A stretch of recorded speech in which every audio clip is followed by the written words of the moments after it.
오늘 또 과학과 관련된 라이벌 이야기 해주실 건가요? 네, 맞습니다. 우리가 이제 뉴스페이스 시대라고 하지 않습니까? 네. 지금 우리가 추진하고 있는 수많은 정책 중에서도 우주 관련된 정책들이 있어요. 그리고 전 국민이 관심을 가지고 있었던 뭐 누리호도 있었죠. 누리호. 그 이전에 나로호도 있었죠. 이런 사안들을 보면 우리가 우주 개발을 하고 있는 거는 확실한데 실제로 우주 개발의 역사를 살펴보게 되면 이 두 나라를 떼놓고는 얘기할 수가 없습니다. 바로 미국과 소련의 우주 경쟁, 스페이스 레이스라고 해요.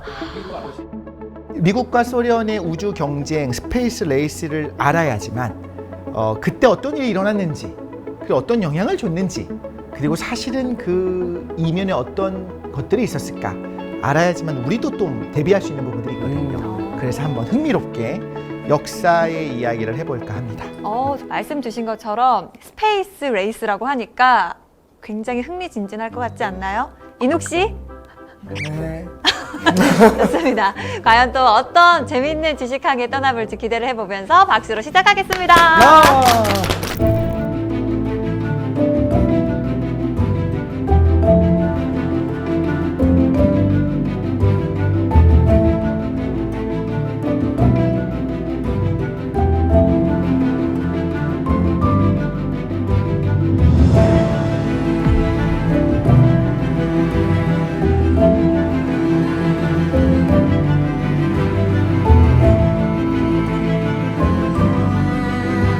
달에 가려면 꼭 필요한 게 뭐가 있을까요? 우주선. 우주선, 로켓이라고 할 수 있겠죠. 자, 그런데 우주 경쟁이라고 하는 건 어쨌든 우주로 로켓을 보내야 되잖아요. 네. 초반에는 로켓이라는 게 없던 시대에 생기기 시작한 거니까 로켓에 대한 경쟁인 거예요. 로켓을 누가 만들어내느냐. 그런데 그게 처음 개발되기 시작할 때는 비행기도 뭔가 뭐 우리가 알고 있는 그 라이트 형제가 비행기 처음으로 만들어서 몇 초 날고 했었던 그 시대랑 살짝 비슷해요. 오, 그때부터. 시기가요? 네. 어. 비행기가 어느 정도 완성된 다음에 로켓 개발로 넘어갔다고도 볼 수 있겠지만 무슨 지금처럼 뭐 항공기가 날아다니는 시대에 다시 로켓 개발이 시작된 건 아닙니다. 처음에 시작은 생각보다 빨랐어요. 세계 최초로 액체 연료 로켓을 만든 사람이 누구냐면 고체 연료 로켓은 우리가 흔히 말하는 그런 불꽃놀이 로켓 같은 걸 말하는 거고 네. 액체 연료 로켓이 우리가 알고 있는 뭐 휘발유 쓰는 건 아니지만 그런 기름을 쓴다고 했잖아요. 그 액체인 거잖아요. 이걸 만든 사람이 누구냐면 미국의 고다드입니다. 고다드 박사가 있어요. 얼른 보기에도 어설픈데요. 그쵸. 뭐 정글짐 같아요. 그쵸. 프로토타입 같은 느낌이 있죠. 고다드는 비웃음의 대상이 됩니다. 지금은 고다드 우주센터가 있어요. 미국에서 고다드를 영웅화 시켜주고 있습니다. 지금 고다드 액체연료 로켓이 의미가 있는 건 아는데 왜 그랬을까도 우리가 생각을 한번 해볼게요. 생각보다 사람들이요 못되지는 않았어요.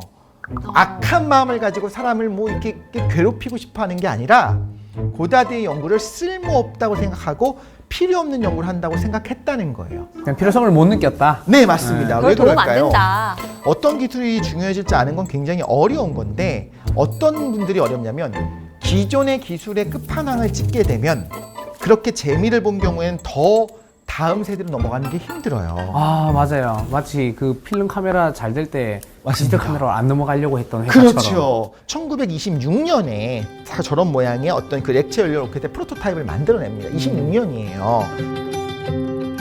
그렇고 2차 세계대전이 벌어지게 되니까 고다드가 실제로 미국 해군에 들어갑니다. 그래서 거기서 로켓을 연구하겠다라고 연구를 시작해요. 근데 당시에 뭘 사용하는 게 낫냐면 저 로켓을 사용하는 것보다 직접 그냥 폭격기가 날아가서 떨어뜨리는 게 훨씬 수백 킬로그램의 수톤의 폭격이 가능한 거예요. 저거 힘들게 보내봐야 연료가 저 80%, 90%거든요. 그럼 끝에 살짝 있는 약간의 그 포기하기 얼마나 힘을 주겠어요. 그런 생각이 들잖아요. 효율성이 그래서 떨어진다. 그렇기 때문에 미국이 관심을 별로 안 두고 지원도 안 하고 심지어 여러 언론이 고다드 박사를 조금 조롱하면서 이야기하기까지 합니다. 등한시했네요.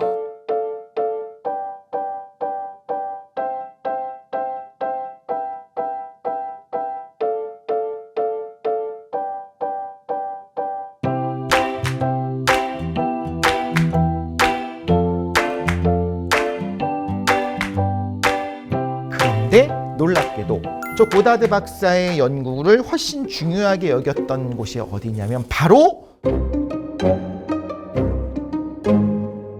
독일입니다. 왜 그랬을까요? 독일은 네. 우리가 제기를 해야 된다. 네, 그 돌파구로 삼은 거죠. 그렇죠. 고다드 박사가 저 액체 연료 로켓을 만든 건 26년입니다. 1차 대전이 끝났어요. 독일은 1차 대전에서 졌습니다. 지고 나서 어떻게 되냐면 우리가 알고 있는 그 베르사유 조약이 맺어지잖아요.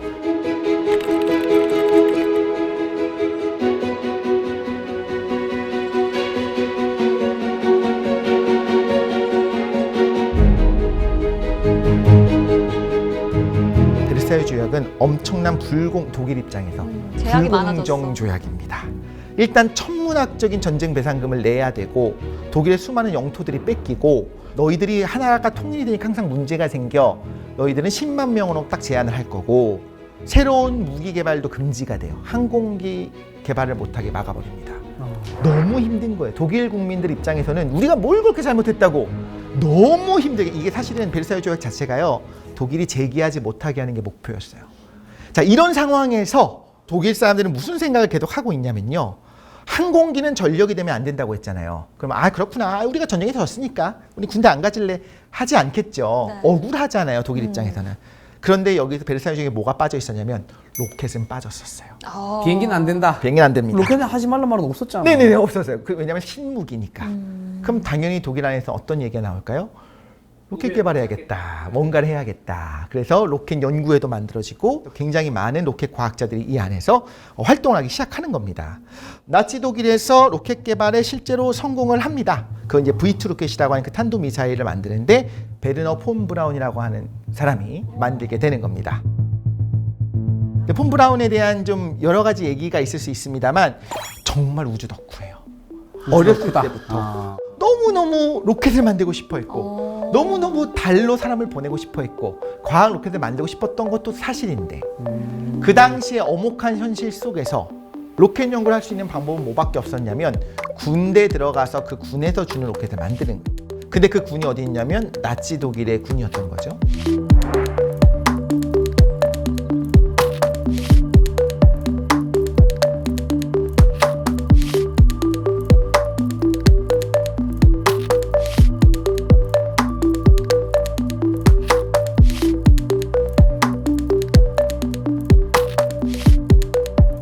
자, 그런데 V2 로켓은 결국 만들어졌는데 구조예요. 이것만 봐도 로켓처럼 생겼죠. 네. 아까 고다드 박사의 액체 연료보다 훨씬 로켓같이 생겼잖아요.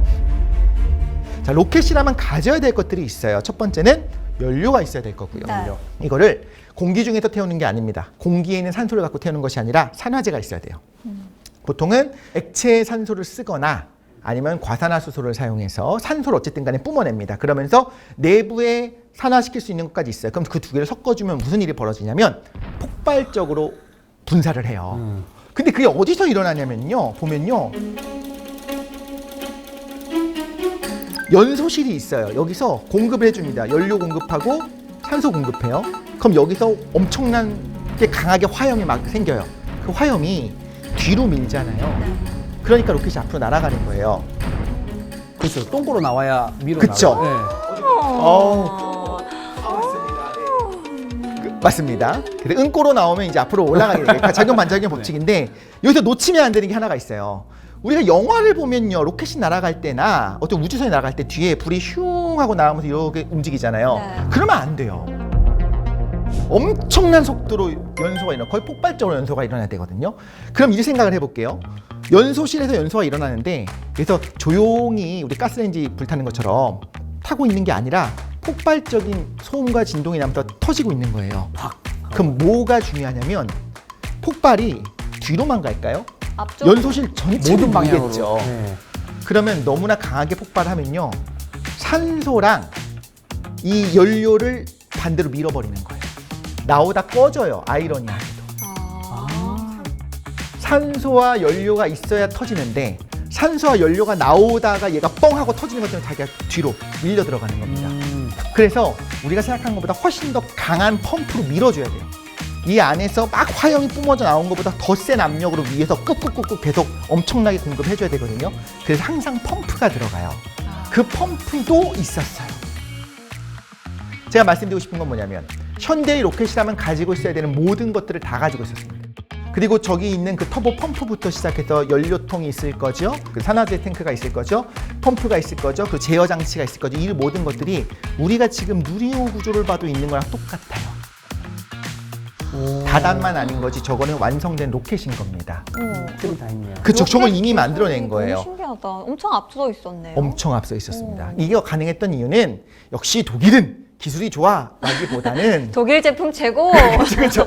이라기보다는 네. 그런 것도 있을 수 있겠습니다만 원래 전쟁 중에 돈을 무제한으로 주면서 무제한은 아니었겠지만 네가 하고 싶은 거 해. 대신에 어쨌든 성공해라고 하면서 실제 발달한 게 되게 많이 있어요. 근데 저 때가 몇 년인데요? 실제로 실전 배치가 된 건 1944년입니다. 개발된 거는요? 네, 개발을 시작했었던 건 42년, 41년 뭐 이때부터 시작을 했겠지만 그렇게 해서 결국에 프로토타입을 넘어서 실전 배치가 된 건 44년인데 우리가 알다시피 44년이면 전쟁 다 끝난 겁니다. 네. 우리가 다 알다시피 2차 대전이 완전히 끝나는 건 45년이지만 유럽 전선이 거의 안정화되는 거는 그보다 전이잖아요. 근데 어쨌든 V2 로켓은 만들어졌지만 이게 전쟁의 승패를 가릴 수는 없었습니다.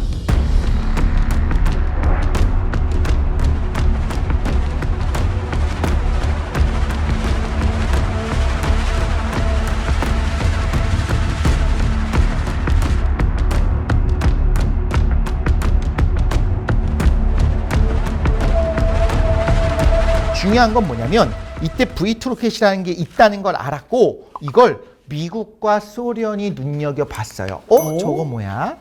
저거 갖고 와야겠네. 아 무서워. 근데 눈빛이 너무 진심 같아요. 무서워요. 정말 탐나는 눈빛. 네. 너무 빛나는 무기인 거예요. 고다드 박사가 만든 거는 장난감 같은데 저거는 여기서 버튼만 누르면 저기까지 날아가네. 뭐야? 그리고 군침 돈다. 이미 핵이 있잖아요. 미국은 핵이 있어요. 아, 여기 핵을 싣는다면? 핵을 아직은 아니지만 핵을 실 수 있을 수도 있을 거고 굉장히 탐나는 무기인 거예요. 그래서 저 기술을 우리가 흡수해야 된다라고 생각하고 미국은 아예 페이퍼클립 작전을 시행합니다. 페이퍼클립이 뭐냐면 다 아시나요? 페이퍼클립을 찍어 놓는 거예요. 나치 독일의 인사들 중에서 이 사람 좀 중요한 것 같아.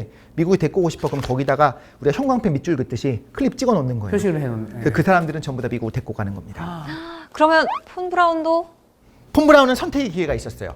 미국에 항복을 할까? 소련에 항복을 할까? 줄 잘 서라. 네, 근데 들리는 소문을 들으니 소련은 좀 대우가 안 좋대요. 약간 약했구나. 그리고 독일이 소련에 했었던 짓을 생각하면 아무래도 저기는 가면 안 될 것 같아서 자기와 핵심 인사들을 데리고 미국에 항복을 합니다. 그리고 미국에서는 당연히 잘 모셔가서 가택연금 수준으로 집어넣어버립니다. 핵심 요인들은 전부 다 미국으로 갔어요. 소련은 나중에 공장에 왔습니다. 핵심 요인은 사라졌어요. 뭐 할까요? 어쩔 수 없지 뭐. 하고 이제 쿨하게 갈까요? 아니야. 대체 인력을 구해야죠. 네. 도면 찾아야지. 그렇죠. 박박 긁어 모으는 겁니다. 오, 그래서 자료를 끌고 모아서. 실제로 독일 중에서 일부 폰 브라운과 사이가 안 좋았던 과학자 그룹이 소련 쪽에 항복을 한 부분도 있었고 그리고 이런 잔해들과 저 안에 있는 부품들과 저 노동자들이 만들었잖아요. 그 사람들을 싹 다 데리고 갑니다. 더 많은 양을 가지고 가요. 물론 핵심은 폰 브라운 박사와 함께 갔지만 빠른 시간 안에 뭐 일주일 안에 모든 걸 뭐 다 챙겨라라고 했을 때 우리가 다 챙길 수 있을까 쉽지 않잖아요. 소련도 굉장히 많이 데리고 가게 되고요. 실제로 소련도 도움을 많이 받게 됩니다. 폰 브라운의 V2가 이미 완성형이었잖아요. 네. 그래서 원래 이때까지만 해도 미국에서도 그렇고 소련에서도 그렇고 조금씩 연구를 하고 있었어요.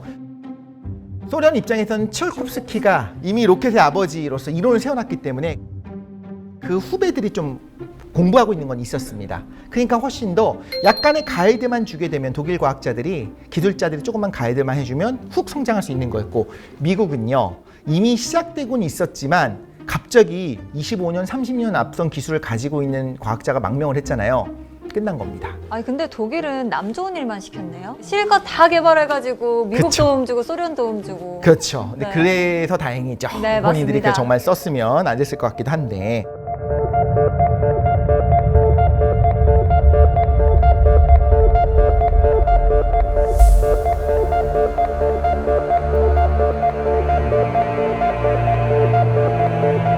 자, 미국이 폰 브라운을 데리고 갔습니다. 가택연금 수준으로 가둬놨다고 했죠. 미국의 정치인들 입장에서 어떻게 하고 싶을까요? 나치 독일에 부역하던 과학자를 데리고 왔으니 이 사람이 위대한 미국의 로켓을 발사하게 해야지라고 생각할까요? 아니요. 절대 아니죠. 네. 미국 입장에서는 뭘 하고 싶냐면 위대하고 똑똑한 우리 과학자가 직접 로켓을 만들어야죠. 그렇잖아요. 그래서 뭘 시키냐면 돌아다니면서 연구소를 차리고 폰 브라운 박사 돌아다니면서 교육을 시키게 합니다. 양성을 시키고 싶은 그럼요. 후학 양성을 시켜야겠죠. 자, 이런 상황에서 천천히 이제 인재를 육성하고 있는 상황인데 또 가슴 아픈 6.25 한국전쟁이 나는 겁니다. 그럼 안 되겠다. 이렇게 천천히 개발할 때가 아니네. 그래서 폰 브라운 박사가 육군에 들어가서 사실상 V2 로켓을 개량한 레드스톤 로켓이라고 하는 군용 로켓을 만들었어요. 거기까지 만들었어요. 자기 만든 거니까요. 자, 그런데 이거는 탄도미사일 군용 로켓이잖아요.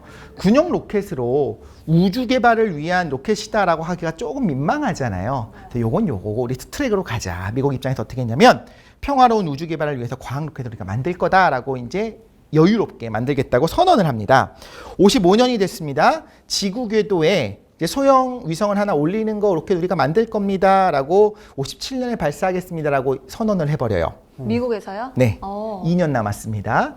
2년 정도면 뭐 여유 있게 만들겠지 뭐 이렇게 생각했던 것 같아요. 사실상 기술이 좀 차이가 났었는데, 자, 그래서 어떤 로켓을 쏠 거냐? 폰 브라운 박사가 만든 그 군용 로켓, 레드스톤 로켓을 사용할 거냐? 아니면 우리 미국 과학자들이 만든, 미국의 해군의 과학자들이 만든 벵가드 로켓을 할 거냐? 이제 끝까지 접전을 벌이다가 벵가드 로켓을 하기로 합니다. 그럴만하죠. 독일, 나치 독일은 사라졌고요. 이제 경쟁자가 없는 상황이니까 미국은 여유 있게 이렇게 하기로 결정을 합니다.